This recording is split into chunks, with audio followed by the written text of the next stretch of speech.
hoy, 25 de junio, tenemos esta mañana al embajador Pedro González Olvera, quien, además de hacer una larga carrera en el servicio exterior, pues ha sido profesor de esta facultad, ha escrito al Centro de Relaciones Internacionales y no ha abandonado su vertiente académica. Entonces le damos las gracias por acompañarnos. Gracias, Alfonso, a ti por la invitación. Bien, en primer lugar quisiera comentar casi una efeméride, que fue que el año pasado se cumplieron 50 años de las relaciones internacionales en la UNAM, porque la carrera de Ciencias Diplomáticas, con la que ya ha empezado la entonces Escuela Nacional de Ciencias Políticas y Sociales, se cambió de nombre, pero no solamente de nombre, sino hubo una reforma académica muy importante para denominarse Relaciones Internacionales.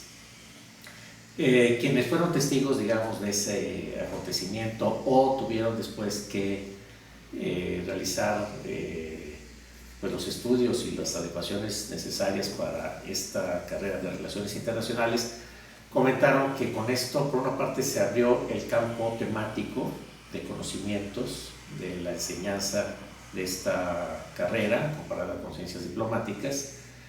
Se introdujeron más materias de orden teórico, se incorporaron también los estudios de las regiones internacionales y también tuvo efectos en la parte que se refiere al campo laboral. No solamente se enfocaron a las ciencias diplomáticas a formar a diplomáticos mexicanos, sino también a otros perfiles laborales de un México pues, que estaba en un proceso de internacionalización. Es decir, que el saldo ha sido positivo. Quisiera saber si coincides con estos señalamientos y si a partir de ahí hay algo que se haya perdido con respecto a la formación de los diplomáticos mexicanos.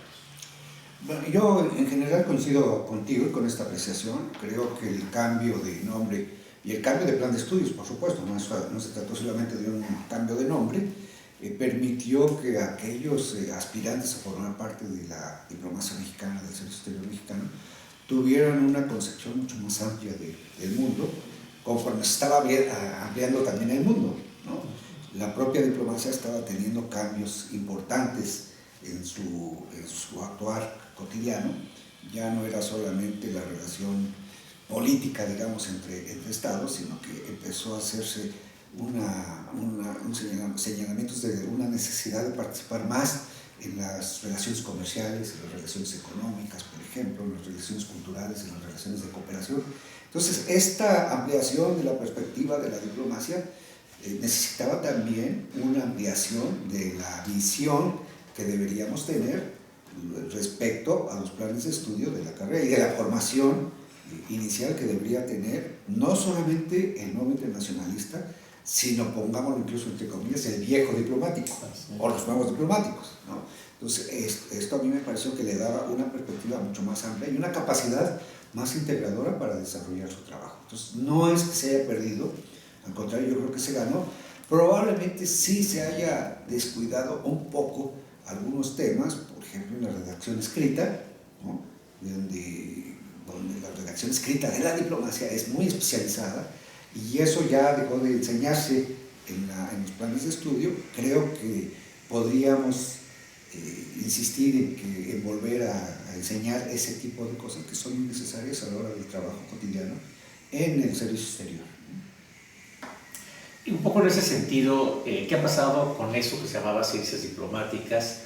Porque incluso el Instituto de la Secretaría de Relaciones Exteriores, el Instituto Matías Romero de Estudios Diplomáticos, perdió esta denominación de estudios diplomáticos. ¿Qué ha pasado, digamos? ¿Hay una formación en este sentido? ¿Hay investigación? ¿Hay algún tipo de trabajo sobre las ciencias o los estudios diplomáticos? ¿Es algo que se puede enseñar o es algo que se aprende en la práctica? No, yo creo que sí se puede enseñar, ¿no? El Instituto, el Instituto Matías Romero, así a secas, sigue enseñando a los nuevos integrantes del servicio exterior lo que se hace cotidianamente también en la Secretaría de Relaciones y lo que van a hacer todos los días los nuevos diplomáticos mexicanos. Entonces no ha perdido en ese sentido su esencia de dirigir, de estar concentrado en lo que podríamos decir el trabajo diplomático, ¿no? Eso no quiere decir que sea cerrado, que sea único, que sea exclusivo, sino que también, de acuerdo a los tiempos, el propio instituto se ha abierto para, no puede estar encerrado en una concepción, sino quiere estar abierto a la propia internacionalización del mundo como lo estamos viviendo, a la globalización, digamos, ¿no? Y en ese sentido me parece positivo que se amplíe también el campo de estudio del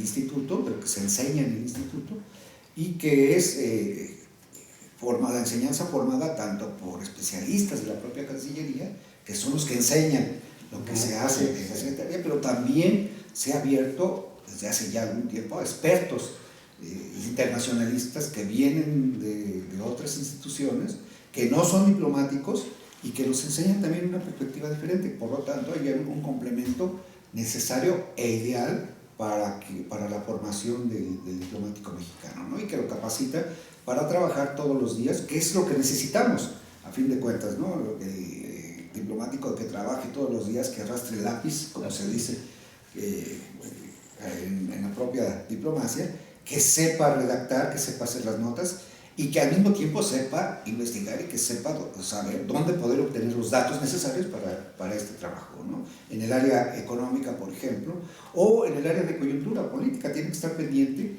todos los días de lo que pasa en el mundo, de la coyuntura.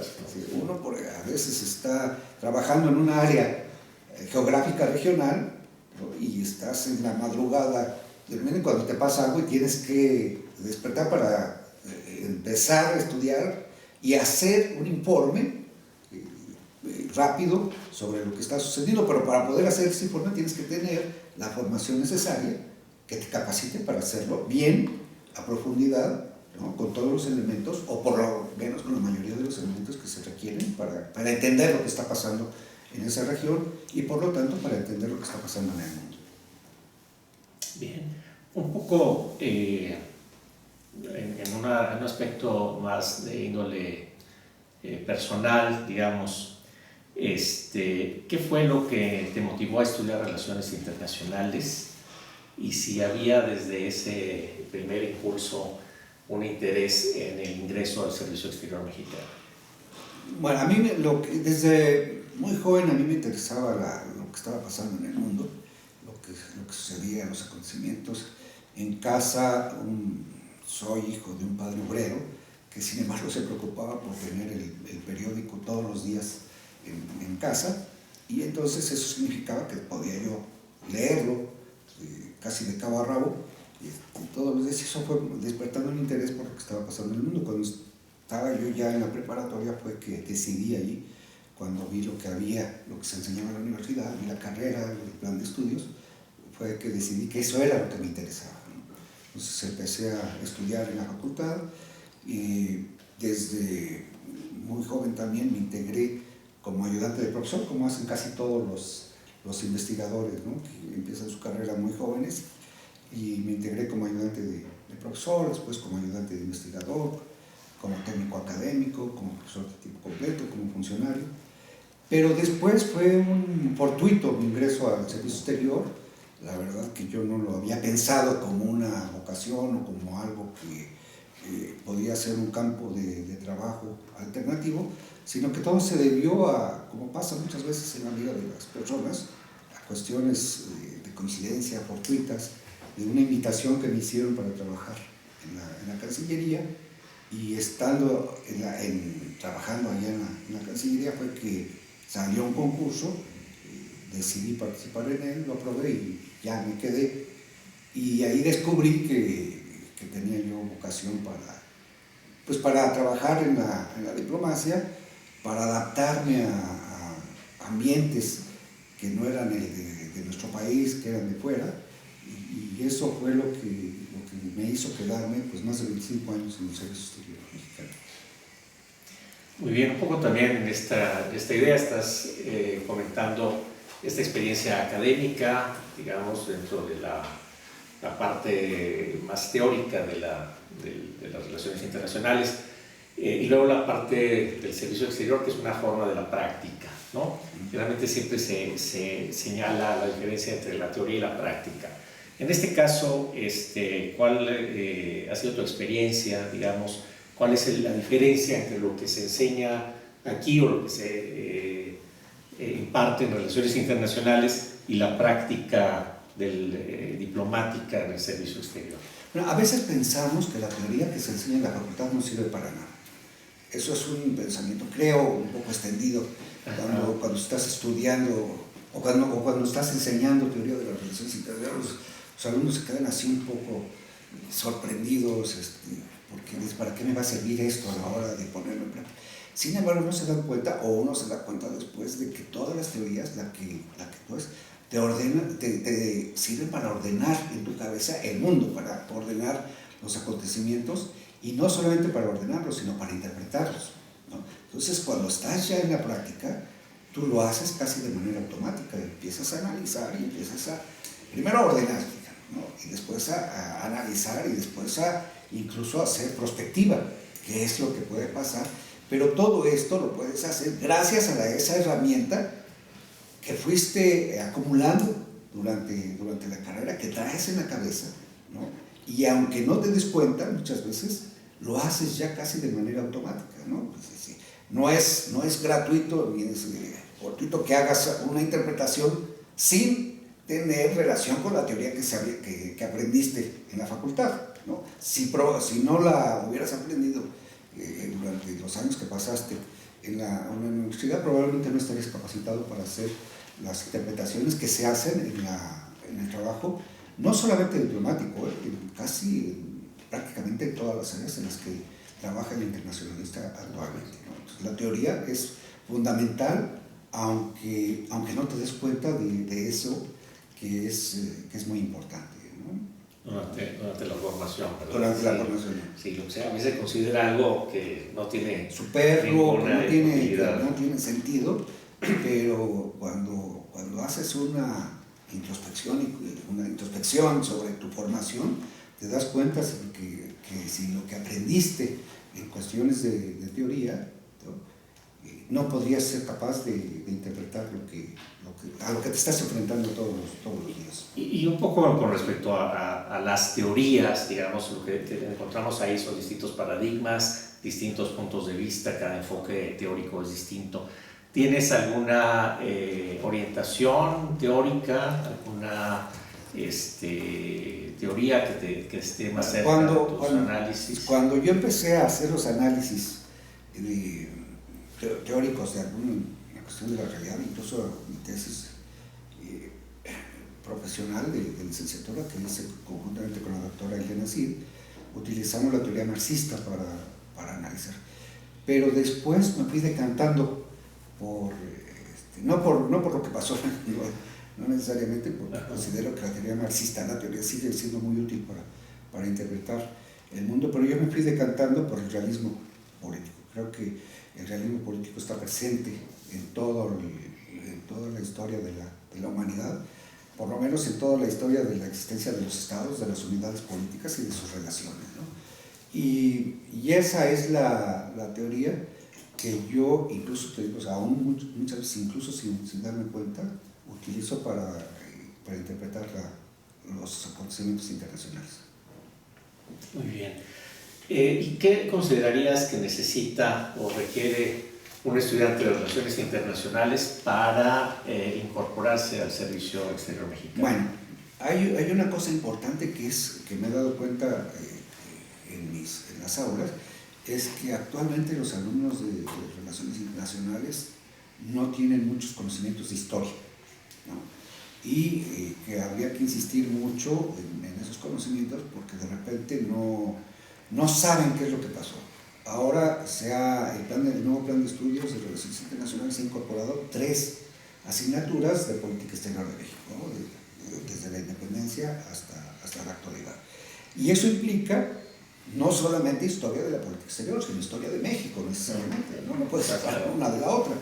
Pero es muy sorprendente que te des cuenta que los alumnos no están conociendo qué fue lo que pasó cuando estás viendo algunos puntos importantes de política exterior. Entonces habría que insistir en la necesidad, con los alumnos, ¿no? Porque ya están en plan de estudio, en la necesidad de que aprendan historia y que sepan exactamente, no importa cuál es la interpretación que le den, ¿no? Pero que la conozcan, la historia, y que sepan qué fue lo que pasó, por ejemplo, en el siglo XIX, que es fundamental para todo lo que estamos viviendo actualmente, y no hay mucho conocimiento de lo que pasó. Para ponerte un caso, no saben exactamente el año de la independencia de Texas o de la guerra con Texas, que es algo importante, ¿no? Lo que se ha conocido un poco de manera frívola como la guerra de los pasteles. Entonces, sí creo que hay que insistir en la necesidad de que conozcan historia. Además tienen historia, otras materias de historia, ¿no? Creo que de historia mundial había que insistirles en que es necesario, o en la importancia de esas materias, ¿no? Y otra cosa que me parece, ya lo mencioné hace rato, es quizá que en las materias en las que se les enseña a escribir, haya una parte para que les enseñen a escribir escritura diplomática, ¿no? Porque también eso es muy importante. A lo mejor no van a dedicarse a ser diplomáticos, pero les va a servir de cualquier manera, incluso redacción formal de cartas, de documentos, de todo esto, que les va a servir en todas las áreas de trabajo en las que se vayan a desempeñar, ¿no? Pero a mí me parece particularmente en la de la diplomacia, porque tal vez en algún momento, viendo mi propio caso, puedan ingresar al servicio exterior, ¿no? Uno nunca sabe, ¿no? Sí.